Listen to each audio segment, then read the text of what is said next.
ഒരു അടിപൊളി സ്നാക്കാണ് ഇന്ന് ഷെയർ ചെയ്യാൻ പോകുന്നത്. നമ്മുടെ കൈകളിലുള്ള സാധനങ്ങളൊക്കെ കൊണ്ട് തന്നെയാണ് ഇത് ഉണ്ടാക്കുന്നത്. വളരെ ടേസ്റ്റി ആയിട്ടുള്ള ഒരു ഈവനിങ് സ്നാക്കാണിത്. നമുക്ക് വേണമെങ്കിൽ ഇത് ഡിന്നറായിട്ട് ഉപയോഗിക്കാം. അതുപോലെ ഇഫ്താർ വിരുന്നിനും ഇത് ഉപയോഗിക്കാൻ വളരെ നല്ലതാണ്. ഒരെണ്ണം കഴിച്ചാൽ നമുക്ക് വയറ് നിറയും. നോമ്പ് തുറക്കാനുള്ള പലഹാരമായും ഇത് ഉപയോഗിക്കാം. വളരെ എളുപ്പത്തിൽ ഉണ്ടാക്കുകയും ചെയ്യാം. അപ്പോൾ ഇതെങ്ങനെയാണ് തയ്യാറാക്കുന്നതെന്ന് നമുക്ക് നോക്കാം. ഞാനിവിടെ ഒരു കുഴിയുള്ള ബൗൾ എടുത്തിട്ടുണ്ട്. അതിലേക്ക് 3/4 കപ്പ് നേരിയ ചൂടുള്ള വെള്ളം ഒഴിച്ചു കൊടുക്കാം. ഇപ്പോൾ 1/2 കപ്പ് വെള്ളമാണ് ഒഴിച്ചത്. ഇതിൻ്റെ പകുതിയും കൂടി ഒഴിക്കുമ്പോൾ ഏകദേശം 3/4 കപ്പാകും. ഇതിലേക്ക് 1 ടീസ്പൂൺ ഇൻസ്റ്റൻറ്റ് ഈസ്റ്റ് ചേർത്ത് കൊടുക്കാം. ഇതിലേക്ക് ഇനി ബ്രൗൺ ഷുഗർ ചേർത്ത് കൊടുക്കാം. ഞാൻ 2 ടേബിൾ സ്പൂൺ ബ്രൗൺ ഷുഗർ ചേർക്കുന്നുണ്ട്. ബ്രൗൺ ഷുഗറിന് പകരം വെളുത്ത പഞ്ചസാര ഉപയോഗിച്ചാലും മതി കേട്ടോ. പിന്നെ ഇത് അല്പം നേരിയതായിട്ടുള്ള ഒരു മധുരമുള്ള കവറിംഗ് ആണ് നമ്മൾ ഉണ്ടാക്കുന്നത്. അതുകൊണ്ടാണ് 2 ടേബിൾ സ്പൂൺ ചേർത്തത്, അല്ലെങ്കിൽ 2 ടീസ്പൂൺ ചേർത്താൽ മതി. ഇനി ഇത് മൂടി വെച്ച് 10 മിനിറ്റിന് ശേഷം തുറന്ന് ഇതിലേക്ക് ആവശ്യമുള്ള ഉപ്പ് ചേർത്ത് കൊടുക്കാം. എന്നിട്ടൊന്ന് നല്ലതുപോലെ മിക്സ് ചെയ്ത് കൊടുക്കാം. ഇതിലേക്ക് ഇനി മൈദ മാവാണ് ചേർക്കേണ്ടത്. 2 കപ്പ് മൈദ മാവാണ് ചേർക്കേണ്ടത്. അതിൽ1 കപ്പ് ചേർത്തതിന് ശേഷം ഒന്ന് മിക്സ് ചെയ്ത് കൊടുക്കാം. ബാക്കി 1 കപ്പും കൂടി ചേർത്തിട്ട് നല്ലതുപോലെ ഒന്ന് നനച്ചെടുക്കാം. നന്നായി നനച്ചതിന് ശേഷം നമുക്കിത് കൈകൊണ്ട് ഒന്ന് കുഴച്ചെടുക്കണം. അപ്പോൾ നമുക്ക് ഈ വിസ്ക് മാറ്റിയിട്ട് ഇതിലേക്ക് 2 ടീസ്പൂൺ വെജിറ്റബിൾ ഓയിൽ ചേർത്ത് കൊടുക്കാം.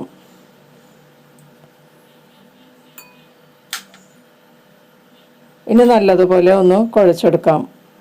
ഒരു 4 മിനിറ്റൊക്കെ ഒന്ന് നന്നായിട്ട് കുഴച്ചെടുക്കുക. ഇപ്പോൾ ഇത് റെഡി ആയിട്ടുണ്ട്. ഇതിലേക്ക് ഇനി നമുക്ക് കുറച്ച് ചേരുവകൾ ചേർത്ത് കൊടുക്കാം. ഞാൻ ഗ്രേറ്റ് ചെയ്ത ക്യാരറ്റ് കുറച്ച് ഇതിലേക്ക് ചേർക്കുന്നുണ്ട്. ഇതിൻ്റെ അളവൊക്കെ നിങ്ങളുടെ ഇഷ്ടത്തിന് അനുസരിച്ചെടുക്കുക. പിന്നെ പൊടിയായി അരിഞ്ഞ കറിവേപ്പിലയും കൂടി ഇതിലേക്ക് ചേർക്കുന്നുണ്ട്. ഇത് ചേർക്കാൻ താല്പര്യമില്ലാത്തവർക്ക് ഇത് അവോയ്ഡ് ചെയ്യുക. ഇനി ഈ ബാറ്ററുമായി നല്ലതുപോലെ ഒന്ന് മിക്സ് ചെയ്ത് കൊടുക്കാം.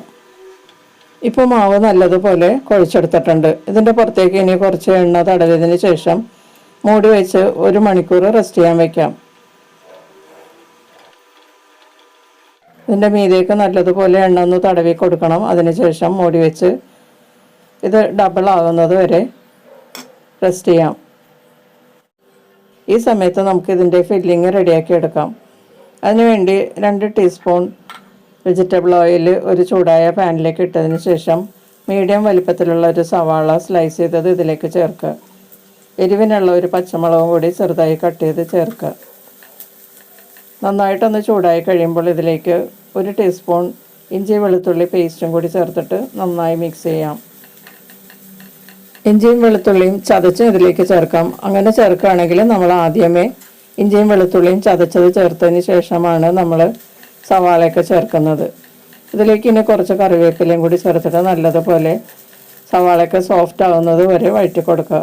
അതിനുശേഷം ഇതിലേക്ക് ഒരു ചെറിയ തക്കാളി ചെറുതായി കട്ട് ചെയ്തത് ചേർക്കാം. ഇതിലേക്ക് ആവശ്യമുള്ള ഉപ്പും കൂടി ചേർത്തിട്ട് നന്നായിട്ടൊന്ന് മിക്സ് ചെയ്ത് തക്കാളിയൊക്കെ നല്ല സോഫ്റ്റ് ആകുന്നത് വരെ വഴറ്റി കൊടുക്കാം.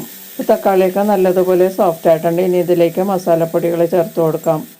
1/4 ടീസ്പൂൺ മഞ്ഞൾപ്പൊടി, 1/2 ടീസ്പൂൺ കാശ്മീരി മുളക് പൊടി, ഒരു 1/4 ടീസ്പൂൺ കുരുമുളക് പൊടി, 1/2 ടീസ്പൂൺ ഗരം മസാലപ്പൊടിയും ചേർത്തിട്ട് നല്ലതുപോലെ വഴറ്റി കൊടുത്ത് പച്ചമണം മാറുന്നത് വരെ കുക്ക് ചെയ്യാം.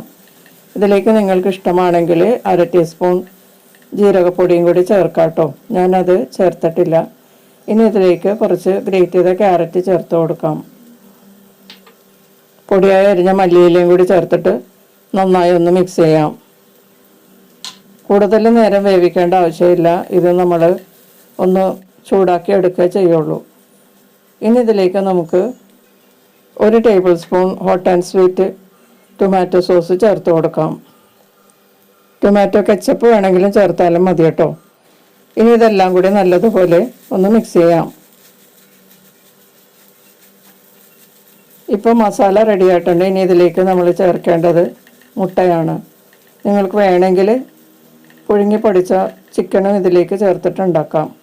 ഞാനിപ്പോൾ പുഴുങ്ങി 4ആയി കട്ട് ചെയ്ത മുട്ടയാണ് ഇതിലേക്ക് വെച്ച് സ്റ്റഫ് ചെയ്യാൻ പോകുന്നത്. ചിക്കൻ പുഴുങ്ങി പൊടിച്ചതും വേണമെങ്കിൽ ഇതിലേക്ക് ചേർക്കാം. അപ്പോൾ ഫില്ലിങ് റെഡി ആയിട്ടുണ്ട്. ഇത് നമ്മൾ കുഴച്ച് വെച്ച മാവ് നന്നായിട്ട് പൊങ്ങിയിരിക്കുകയാണ്. ഇനി ഇതിൻ്റെ പുറത്തേക്ക് കുറച്ച് ഓയിൽ ഒഴിച്ചു കൊടുക്കാം. കയ്യിൽ ഒട്ടിപ്പിടിക്കാതിരിക്കാനാണ് ഇങ്ങനെ ചെയ്യുന്നത് കേട്ടോ. കയ്യിലും അല്പം ഓയിൽ നമ്മൾ തടവിയിട്ട് വേണം ഇതിങ്ങനെ എടുക്കാനായിട്ട്. ഇത് കുറേശ്ശെ ഇങ്ങനെ എടുത്തതിന് ശേഷം കൈവെള്ളയിലേക്ക് വെക്കുക. അതിനുശേഷം നമ്മൾ തയ്യാറാക്കി വെച്ചിരിക്കുന്ന മുട്ടയും മസാലയും കൂടി വെച്ച് കൊടുക്കാം. ഇനി ഇതൊന്ന് കവർ ചെയ്തെടുക്കാം. മാവിൻ്റെ ചുറ്റിനിൽ നിന്ന് നമ്മൾ ഇതുപോലെ വലിച്ച് ഒട്ടിച്ചെടുത്താൽ മതിയാകും. ഈ സമയത്ത് നമ്മൾ എണ്ണ നന്നായിട്ട് ചൂടാക്കിയിട്ടിരിക്കണം. സ്റ്റഫ് ചെയ്തെടുത്താൽ ഉടനെ തന്നെ നമ്മൾ എണ്ണയിലേക്കാണ് ഇടേണ്ടത്. നല്ല ചൂടായ എണ്ണയിലേക്ക് ഇട്ട് കൊടുക്കാം. സ്റ്റഫ് ചെയ്ത ഉടനെ തന്നെയാണ് നമ്മൾ എണ്ണയിലേക്ക് ഇട്ട് കൊടുക്കുന്നത്. മീഡിയം ഹീറ്റിൽ നമ്മൾക്കിത് ഫ്രൈ ചെയ്തെടുക്കാം. ഒരു സൈഡ് ഫ്രൈ ആയി കഴിയുമ്പോൾ നമുക്കിത് തിരിച്ചിടാം. 2 സ്പൂൺ ഉപയോഗിച്ച് തിരിച്ചിടുന്നതാണ് നല്ലത്. അല്ലെങ്കിൽ എണ്ണയൊക്കെ തെറിച്ച് നമ്മളുടെ ദേഹത്തേക്ക് വീഴാനായിട്ട് സാധ്യതയുണ്ട്.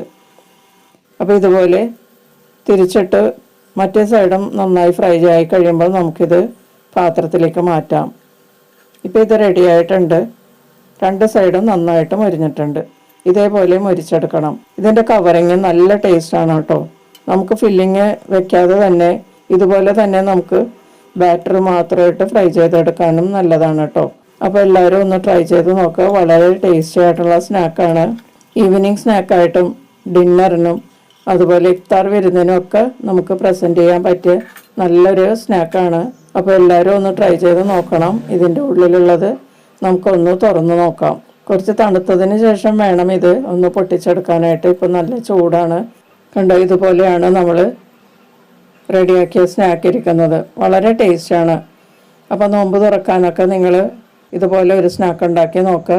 ഇഫ്താർ വിരുന്നിനും ഈവനിങ് സ്നാക്കായിട്ടൊക്കെ ഉപയോഗിക്കാം. അപ്പോൾ എല്ലാവരും ട്രൈ ചെയ്ത് നോക്കിയിട്ട് അഭിപ്രായങ്ങൾ അറിയിക്കുക. മറ്റൊരു റെസിപ്പിയുമായി വീണ്ടും കാണാം. താങ്ക്